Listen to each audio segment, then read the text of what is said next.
Bienvenue. Aujourd'hui, nous allons déchiffrer les mécanismes subtils et souvent déroutants des relations avec des personnalités narcissiques. Nous nous pencherons sur des phrases en apparence anodines, mais qui cachent une profonde manipulation et un manque total d'empathie. Ce sont des situations que beaucoup reconnaîtront, des moments de confusion où l'on se demande si le problème ne vient pas de nous. Rappelez-vous d'une chose essentielle. Les personnalités narcissiques se perçoivent généralement comme des gens profondément bons, justes et gentils. Cette perception déformée est la clé pour comprendre leurs réactions. Ainsi, lorsque vous exprimez une émotion qui contredit cette image, comme la tristesse ou la déception, cela déclenche chez eux la honte et la colère. Vos larmes, par exemple, suggèrent qu'ils sont peut-être déraisonnables ou cruels, une image qu'ils ne peuvent tolérer. En réponse, ils vous attaqueront davantage pour se protéger de cette vérité insupportable. L'une des phrases les plus emblématiques de cette dynamique est sans doute celle-ci. « Pourquoi ne peux-tu pas simplement être heureux pour moi ?» Vous l'avez peut-être déjà entendu. C'est une question rhétorique, une arme déguisée en appel à la joie. Elle est utilisée dans une multitude de contextes pour inverser la culpabilité et vous faire taire. Explorons quelques scénarios. Imaginez un partenaire qui met en péril les finances de la famille avec un projet risqué. Vous vivez des mois d'angoisse, vous demandant si vous n'allez pas tout perdre. Puis, par un coup de chance, son entreprise finit par fonctionner. Mais vous, encore secoué par cette épreuve, vous souhaitez mettre en place un plan de sécurité pour l'avenir, pour ne plus jamais revivre une telle terreur. Au lieu d'être son supporter inconditionnel, vous exprimez prudemment votre inquiétude. Es-tu sûr que tout ira bien l'année prochaine ? Et la réponse fuse, cinglante. Pourquoi ne peux-tu pas simplement être heureux pour moi ? Autre exemple, après un divorce long et douloureux, où la garde des enfants a été un champ de bataille. À peine 6 mois après la signature finale des papiers, votre ex-conjoint vous annonce fièrement son remariage imminent avec une personne beaucoup plus jeune, ou l'arrivée d'un nouvel enfant. Vous êtes abasourdi. Votre principale préoccupation est l'impact de ce nouveau bouleversement sur vos enfants, qui ont déjà tant enduré. Face à votre manque d'enthousiasme, le regard de votre ex se durcit. Il vous voit comme un monstre rabat-joie et vous lance. Pourquoi ne peux-tu pas simplement être heureux pour moi ? Cette situation peut aussi se produire au sein de la famille. Pensez à un frère ou une sœur narcissique, l'enfant chéri qui a toujours tout reçu, les études payées, la première voiture offerte. Pendant ce temps, vous avez dû vous battre pour chaque petite réussite. Aujourd'hui, ce même frère ou cette même sœur annonce un mariage somptueux, sachant pertinemment que vous traversez une période financière difficile. Votre réaction est tiède, car vous pensez à tous les coups que cet événement va engendrer pour vous, sans aucune aide de cette famille prétendument généreuse. Et bien sûr, la remarque ne se fait pas attendre. Pourquoi ne peux-tu pas simplement être heureux pour moi ? Le bonheur est un concept piégé dans les relations narcissiques.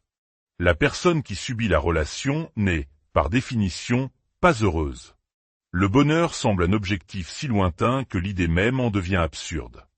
On ne pense pas au bonheur quand on est tellement embrouillé par le gaslighting qu'on ne sait même plus quel jour de la semaine on est. Pourtant, les narcissiques estiment avoir un droit inaliénable au bonheur. Plus encore, ils exigent que tout le monde soit heureux pour eux quand les choses vont dans leur sens. Peu importe si leur bonne nouvelle cause du tort à d'autres, si leur succès est construit sur l'échec ou la peine de quelqu'un d'autre. Leur manque d'empathie les empêche de percevoir la souffrance environnante. Si eux sont heureux, alors l'univers entier doit s'arrêter et applaudir. Cette phrase « Pourquoi ne peux-tu pas être heureux pour moi ?» est conçue pour semer le doute. Vous, déjà enclin à l'autocritique, commencez à vous demander « Et si j'étais le problème ? Peut-être que je suis une personne amère, jalouse. » Ce sont précisément les étiquettes que le narcissique vous a déjà collées par le passé. La dynamique inverse est encore plus révélatrice. Que se passe-t-il quand quelque chose de bien vous arrive ? Ne vous attendez pas à des acclamations. Sauf si votre bonne nouvelle peut leur être bénéfique d'une manière ou d'une autre, leur réaction sera bien différente. Ils se sentiront menacés, en compétition. Ils se plaindront de l'injustice de la vie, qui ne s'acharne que sur eux. Ils refuseront de célébrer votre succès. « Génial », diront-ils avec sarcasme, « maintenant je dois être ton fan club. » L'hypocrisie est la pierre angulaire de ces relations. Et si vous osez le leur faire remarquer, ils reviendront à leur arme favorite. Pourquoi ne peux-tu pas juste être heureux pour moi? La véritable réponse à cette question, celle que vous ne pouvez jamais leur dire en face, est « parce que tu es égoïste ». Parce que tu ne penses jamais à l'impact de tes actions sur les autres. Parce que la situation est injuste, déséquilibrée et malsaine. Non, vous n'êtes pas heureux pour eux. Vous êtes fatigué d'être celui qui doit toujours être heureux pour eux. Passons à une autre dynamique, peut-être encore plus insidieuse. La manière dont votre propre souffrance est confisquée pour servir leur ego. Vous vivez une période difficile. Par expérience, vous savez qu'il est inutile, voire dangereux, de vous confier à la personne narcissique de votre entourage. Par le passé, elle a soit minimisé votre peine, soit utilisé vos confidences contre vous. Vous décidez donc de garder le silence, cherchant du soutien auprès d'amis plus fiables. Inévitablement, le narcissique finit par apprendre votre malheur par une autre source. Mais au lieu de vous offrir son soutien, sa réaction est centrée sur lui-même.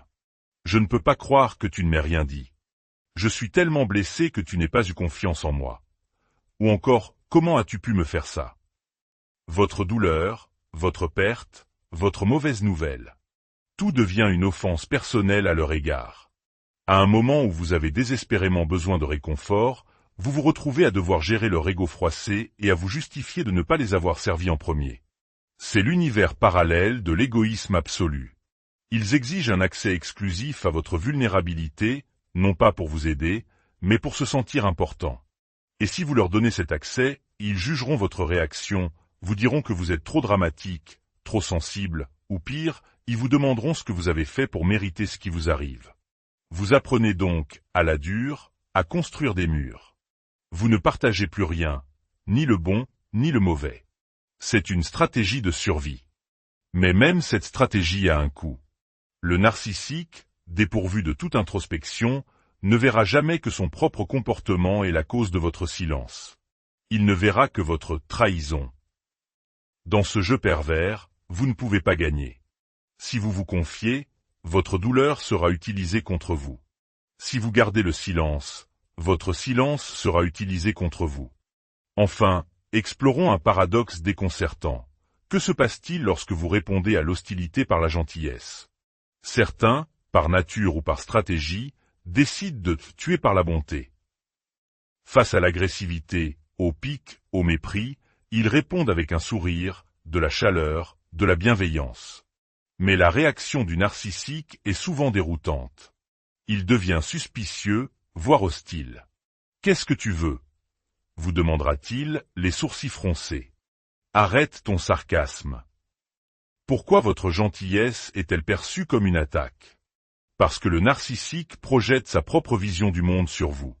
Dans son univers, la gentillesse n'est pas un état d'être. C'est un outil, une monnaie d'échange, une technique de manipulation pour obtenir quelque chose. Le concept d'une gentillesse sincère et désintéressée lui est totalement étranger. Votre amabilité peut même déclencher en lui une forme de honte. Elle met en lumière sa propre incapacité à ressentir et à exprimer des émotions positives de manière authentique. Cette lumière est insupportable, alors il tente de l'éteindre en la salissant, en la qualifiant de fausse. Une fois de plus, c'est une situation sans issue. Si vous êtes distant au Mossad, on vous accusera d'être un rabat-joie. Si vous êtes irritable, on vous traitera de personne difficile. Si vous êtes gentil, on vous soupçonnera de manipuler. Avant de conclure, si ces réflexions vous éclairent ou peuvent aider quelqu'un que vous connaissez, n'hésitez pas à partager ce contenu. Un simple geste peut parfois briser l'isolement et ouvrir la voie à la compréhension. Votre soutien nous permet de continuer à produire ces analyses. Alors, que faire? La seule voie possible est de choisir le comportement qui vous semble le plus juste pour vous-même, non pas pour obtenir une réaction de leur part, mais pour rester fidèle à qui vous êtes. Si vous êtes une personne fondamentalement gentille, restez gentil. Non pas pour eux, mais pour vous. Cela vous permettra au moins de savoir, avec une certitude absolue, que leur réaction négative leur appartient entièrement. Votre incapacité à être heureux pour eux n'est pas un défaut de votre part, mais une réaction saine à une dynamique toxique. Votre décision de protéger votre jardin secret n'est pas une trahison, mais un acte d'autopréservation.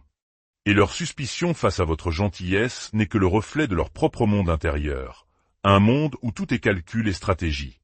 Se détacher de leur jugement et valider vos propres émotions est la première, et la plus importante,